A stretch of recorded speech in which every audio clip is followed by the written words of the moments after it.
मेरा नाम है नीरू और नमस्ते सभी को। आप मुझे देख रहे हैं विजय शर्मा हिस्ट्री चैनल पर और आप मेरे साथ पढ़ेंगे इंग्लिश। आज हम सिर्फ इतना ही करेंगे कि कौन से टॉपिक आते हैं एसएससी में और एचएसएससी में, जो जिसमें से एग्ज़ाम में से क्वेश्चन उठते हैं। सिर्फ सिलेबस का इंट्रोडक्शन ही आज हम देखेंगे। हमारा जो सिलेबस है हम कंटिन्यू करेंगे अगली वीडियोस से, और आज के लिए सिर्फ इतना ही सिर्फ डिस्कस करते हैं इसको। पार्ट्स ऑफ स्पीच सबसे पहला टॉपिक है, जिसमें 8 पार्ट है। Noun, pronoun, verb, adverb, adjective, conjunction, interjection और प्रेपोजिशन। देखने में इजी सा है कि बहुत इजी है और ये सारा आता है, लेकिन इसमें भी बहुत कुछ है जो हमें नहीं आता होता है।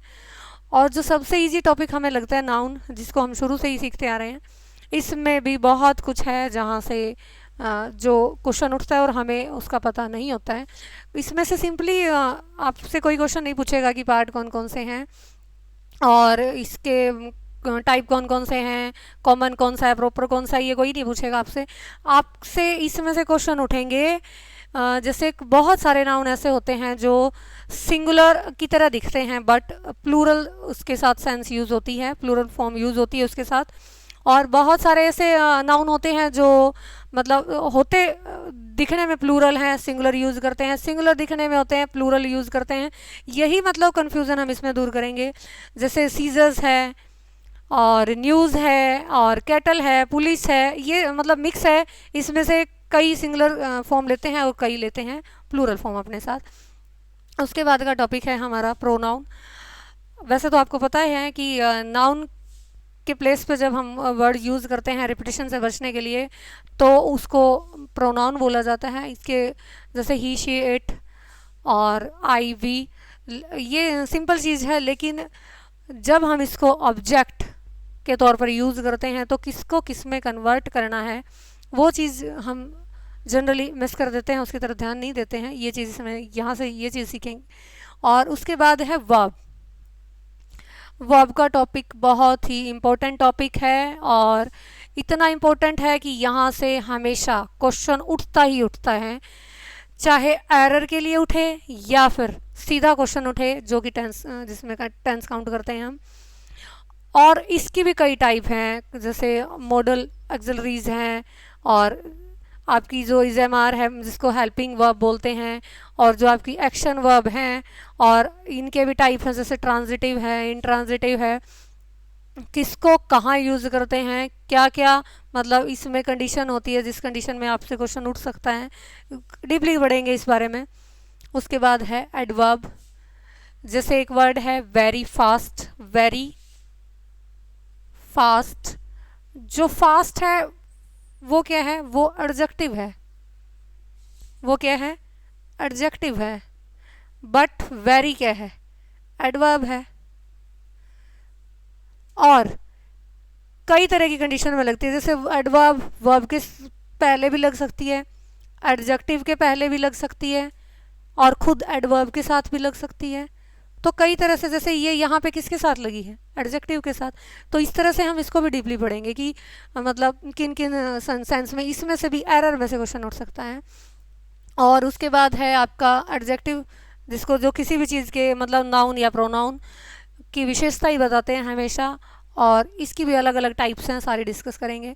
उसके बाद है आपका कंजक्शन। कंजक्शन क्या होता है, कंजक्शन वर्ड वो वर्ड होते हैं जिसमें जिनको हम जॉइंटर की तरह यूज़ करते हैं, जैसे वर्ब टू वर्ब को जॉइंट करने में, और नाउन टू नाउन, और सेंटेंस टू सेंटेंस को जोड़ने हम इसको यूज़ करते हैं, मतलब एज ए जॉइंटर, योजक की तरह ये यूज़ करते हैं कंजक्शन को। उसके बाद है आपका इंटरजेक्शन का टॉपिक। जब हम अपनी सडन फीलिंग्स जाहिर करते हैं तो हम कुछ वर्ड्स का यूज़ करते हैं, और उन सेंटेंसेस में हम हिंदी में हम इनको बोलते हैं विस्मयादि बोधक। ये हमारा टॉपिक रहेगा इंटरजेक्शन का। और उसके बाद है प्रेपोजिशन। प्रेपोजिशन में हम मतलब किसी चीज़ की अवस्था क्या है, सिचुएशन किस सिचुएशन में है वो डिस्कस करते हैं, जैसे onto, into, for, from, to, towards, बहुत ही मतलब मेन टॉपिक है ये, जिसमें से क्वेश्चन बार बार उठता है। उसके बाद हम देखते हैं जो हमारे मेन टॉपिक हैं। सबसे पहला टॉपिक है हमारा टेंस का, जिसमें से डेफिनेटली आपका क्वेश्चन आता ही आता है, चाहे मतलब एरर में आए या सिंपली आपसे पूछा जाए कि इसमें कौन सी वर्ब यूज़ होगी। तो 4 ऑप्शन दे दिए जाते हैं आपको कि वर्ब कौन सी यूज़ होगी, वहाँ कन्फ्यूज़न होता है। तो कन्फ्यूज़न दूर करने के लिए हमें सबसे पहले टेंस अच्छे से आने चाहिए। अगर आपको इंग्लिश ग्रामर सीखनी है, समझनी है, तो आपको सबसे पहले टेंस का टॉपिक करना होगा। बहुत ही डीपली इसको समझेंगे टेंस के टॉपिक को, कोई गुंजाइश नहीं बचेगी कि इसमें से मतलब क्वेश्चन आए और हम सॉल्व ना कर पाए। उसके बाद है वॉइस का टॉपिक, बहुत ही कॉमन टॉपिक है जो एसएससी और एचएसएससी में आता है। बहुत बार इसमें से क्वेश्चन, मतलब बहुत बार नहीं, उठता ही उठता है इसमें से क्वेश्चन। उसके बाद है मॉडल्स का टॉपिक, इसमें से भी काफ़ी बार क्वेश्चन उठा लिया जाता है। उसके बाद है आपका टॉपिक डिटर्मिनर्स का। डिटर्मिनर्स क्या होते हैं? जो नाउन और प्रोनाउन को लिमिट देते हैं, मतलब आपके जो आर्टिकल हैं, और जैसे सम, मैनी, हाउ मैनी, जब हम ये यूज़ करते हैं मोर, फीवर, लेस, तो जब हम यूज़ करते हैं तो कहाँ यूज़ होता है इसका, कहाँ, मतलब ये नहीं आता कि इनके साथ, मतलब कुछ वर्ड्स हैं जिनके साथ हमें कन्फ्यूज़न होता है, जैसे स्टार्स हैं, इनके साथ हम क्या यूज़ करेंगे, ये काउंटेबल है या मतलब अनकाउंटेबल हैं। तो और जैसे मनी है, काउंटेबल है, अनकाउंटेबल है, इसके साथ क्या यूज़ करेंगे। तो ये चीज़ हम सीखेंगे डिटर्मिनर्स में सारी डिटेल से। उसके बाद एक और बहुत इंपॉर्टेंट टॉपिक आपका नरेशन का टॉपिक, इसमें से भी हर बार क्वेश्चन उठता ही उठता है, और इसको भी मतलब ये भी बहुत डीपली समझने का टॉपिक है। एक बार समझ आ जाता है फिर इसको मतलब बहुत अच्छे से समझा जा सकता है, समझने के बाद किया जा सकता है हर सिचुएशन में, बस थोड़ा सा इसमें कंसंट्रेट की ज़रूरत होती है। उसके बाद एक और इम्पोर्टेंट टॉपिक है फाइनाइट और नॉन फाइनाइट का, जिसमें आपको जीरेंड, पार्टिसिपल, मतलब आपको वो पूछा जाता है कि ये जीरेंड है या पार्टिसिपल है, और इसमें मतलब बहुत ही कंफ्यूजिंग है ये कि जीरेंड है कि पार्टिसिपल है। लेकिन हम मतलब इसको इतने डीपली करेंगे कि हम आसानी से फिर बता सकते हैं कि ये जीरेंड है या पार्टिसिपल, क्योंकि बहुत ही माइनर सा इसमें डिफरेंस है, लेकिन इसमें से क्वेश्चन जरूर उठता है, क्योंकि फाइनाइट और नॉन फाइनाइट बहुत ही इंपॉर्टेंट टॉपिक है इंग्लिश ग्रामर में। उसके बाद है हमारी वोकेबलरी। वोकेबलरी में हम करेंगे एंटोनिम, सिनोनिम, इडियम फ्रेजेस और वन वर्ड सब्स्टिट्यूट। आपके जो वोकेबलरी है या एंटोनिम सिनोनिम है, ये हम मतलब हर वीडियो में करेंगे मेन ग्रामर के साथ।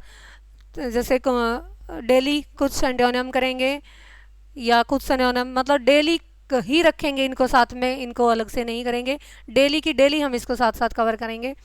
इसके अलावा और भी टॉपिक हो सकता है एक आध जो मतलब मेरी नज़रों से छूट गया है, और उसको भी हम ज़रूर करेंगे अपने सिलेबस में शामिल। आज के लिए इतना ही, ये सिर्फ इंट्रोडक्शन ही थी हमारे सिलेबस की जो हम करेंगे कंटिन्यू, और जो हमारा सिलेबस है वो हम नेक्स्ट वीडियोज़ में हम अपना शुरू करते हैं। आज के लिए इतना ही, धन्यवाद।